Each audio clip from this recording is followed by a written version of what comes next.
یہ باقی جتنے لوگ ہیں انہوں نے بھی اصل میں اپنا وہی حق استعمال کیا ہے جو میں استعمال کر رہا ہوں.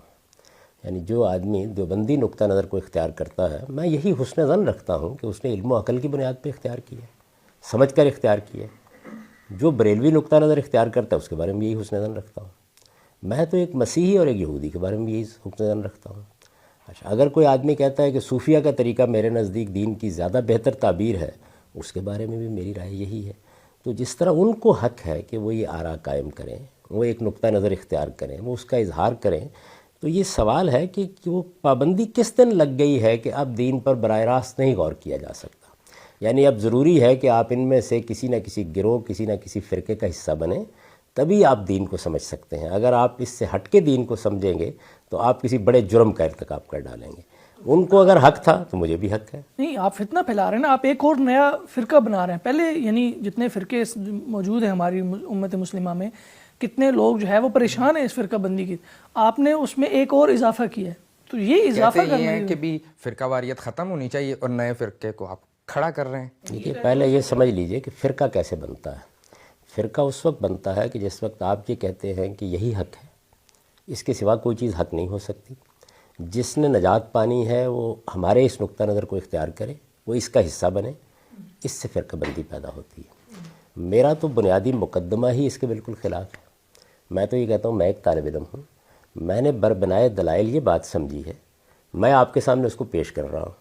میں اس کے بارے میں اس کے سوا کچھ نہیں کہتا کہ میری رائے صحیح ہے، اس میں غلطی کا امکان ہے.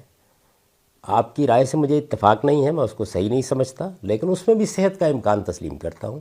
آئیے آپ بھی اس پر غور کریں، میں بھی اس پہ غور کرتا ہوں. تو میرے ہاں فرقہ بندی کہاں سے پیدا ہو جائے؟ نہیں، یہ تو آپ ابھی یہ کہہ رہے ہیں نا، اور یعنی آپ اس طرح کی بات کر رہے ہیں، حالانکہ آپ جب بیان کر رہے ہوتے ہیں، ہم آپ کے کلپس دیکھے ہیں، ہم نے آپ کو سنا ہے، تو آپ بالکل قطعیت کے ساتھ رائے کام کر دیتے ہیں. آپ کہتے ہیں بالکل یہی منشأ قرآن ہے، اس کے علاوہ کوئی منشأ قرآن نہیں، اور یہی دین کی تعلیم ہے، اس کے علاوہ کوئی دین کی تعلیم نہیں ہے.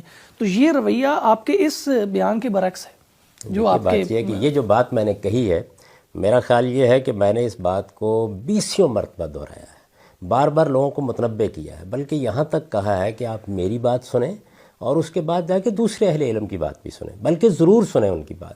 یہ کہا ہے ان کو کہ اس کا پورا امکان ہے کہ میں کہیں غلطی کھا گیا ہوں، اور جس کی بات آپ پہلے سن رہے ہیں ممکن ہے اس کے ہاں کوئی چیز بہت صحیح ہو، وہ اگر آپ کو صحیح لگے تو مجھ تک بھی پہنچائیے، مجھے بھی سمجھانے کی کوشش کیجیے.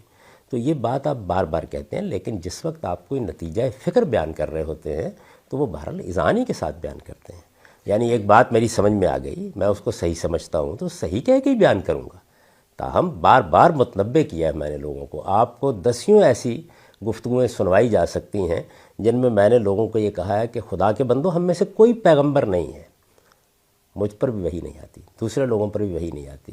ہم لوگ تحقیق کرتے ہیں، نتیجہ نکالتے ہیں، بارہا خود اپنے نتائج فکر پر غور کرتے ہیں تو معلوم ہوتا ہے اس میں غلطی ہو گئی تھی. بارہا ایسا ہوا ہے کہ میں نے اپنی غلطیوں کی اصلاح کی ہے.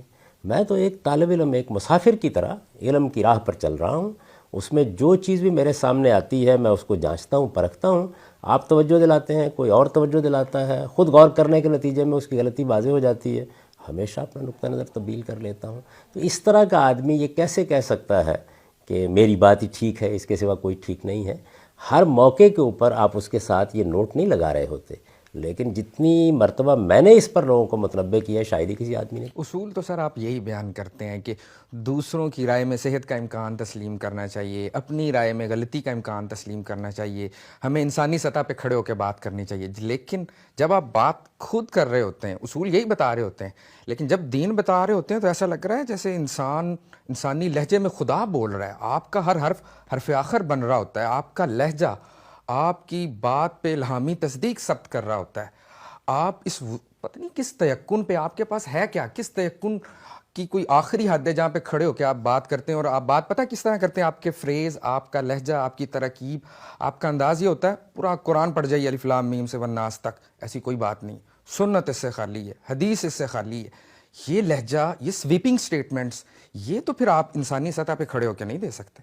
یہی بات یہ ہے کہ جو آدمی بھی کوئی بات کہتا ہے وہ اپنے علم اور مطالعے کی بنیاد پر کہہ دیتا ہے.